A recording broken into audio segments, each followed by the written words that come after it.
Welcome back to the Ultimate Dallas Sports Show. We are taking a break from no fence riding this week because Jonah and Mike hate fun. And the Mavs' recent success requires, since acquiring Daniel Gafford and P.J. Washington at the trade deadline got me thinking, what are the best acquisitions in DFW Sports history? It's time for a top 5. And let me specify something before we begin. I'm talking trades, free agency signings, things that required a move to be made, not just having a draft pick and selecting someone in the normal spot. So let's kick this off. And now it's time for the Top 5, sponsored by the Fort Worth Convention and Visitors Bureau. All right, wasting no time with this one, let's start with something fairly recent. Only a couple years ago, the Rangers signing Corey Seager. At the time, I think this was unanimously a great move, but what it's paid off is unmistakably incredible. Delivered a World Series to DFW. I think that's the baseline. There were a couple of Rangers acquisitions I was considering. It's just none of the rest of them really resulted in the World Series 2 years later. Guys, what do you think? Joe, we'll start with you. So you mean Alex Rodriguez? No. For what was it? $250 million for 10 years? That wasn't on your list? I mean, no. No. Listen, I mean, when we're talking championships, we are talking about the best of the Rangers right now because they've never been able to get there. So it had to be one of these acquisitions. And listen, the Jacob deGrom was one of the other really big ones. Obviously Marcus Semien, but the one that really, I think it resonates with everyone, and they get it. I mean, this guy was the leader. He is the leader. Him and Semien both. They really get this group going. So yeah, I'm down with that. All right, let's keep it rolling here because I think this one is a little more topical. Number 4 would be getting the Dallas Stars. This is a bit of a cop-out because technically it's not a real acquisition. However, actually getting the Stars brought Mike Modano to town, and Roger Staubach was partially responsible for selling the NHL on bringing the Stars here to begin with. So I'm going to count it as an acquisition. Jonah, what do you think about this?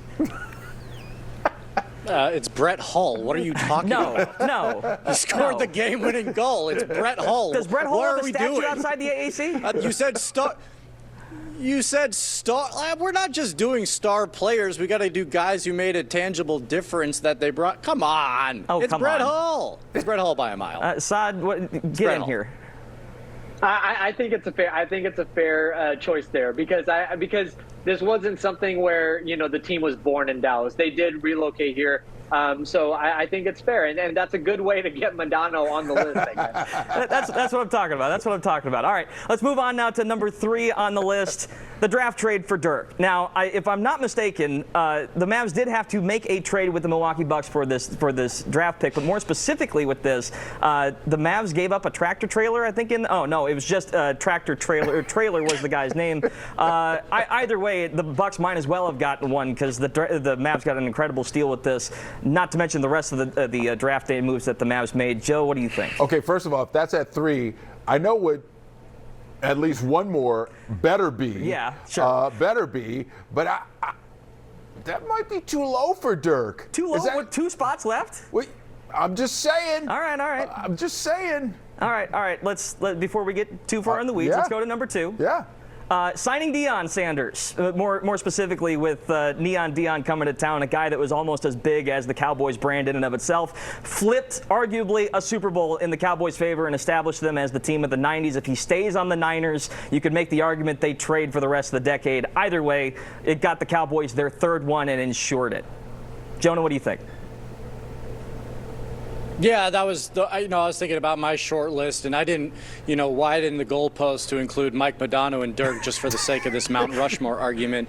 Yeah, I actually definitely agree with that one. I am curious to see what your number 1 is, though, because I think the one I have in mind is definitely not the one that you're going to say. All right. Well, without further ado, let's just pick this thing off. The Great Train Robbery. Okay. When Jerry Jones brands it and the press conference as the Great Train Robbery, getting 3 cornerstones, including the all-time leading NFL rusher, there's no mistake about this. And as someone that grew up in a Vikings household, I can tell you there is real pain due to the results of that trade.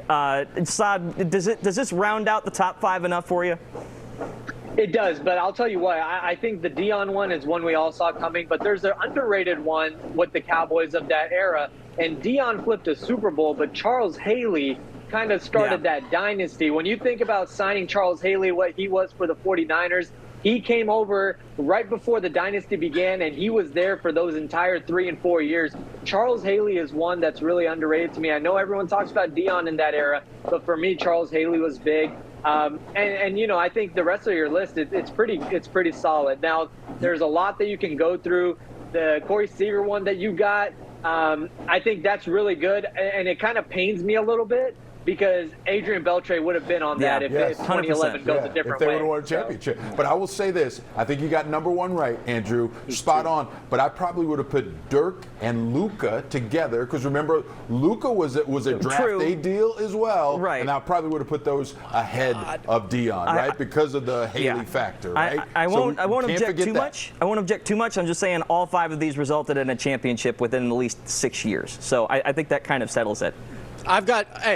Hold on. 2 honorable mentions here. Jordan Montgomery, because we're talking Rangers. They don't win the World Series without Jordan Montgomery. That was an amazing trade. Also, Tyson Chandler, they just scoop up. That was a huge signing. Mavs probably don't win the title without Tyson Chandler.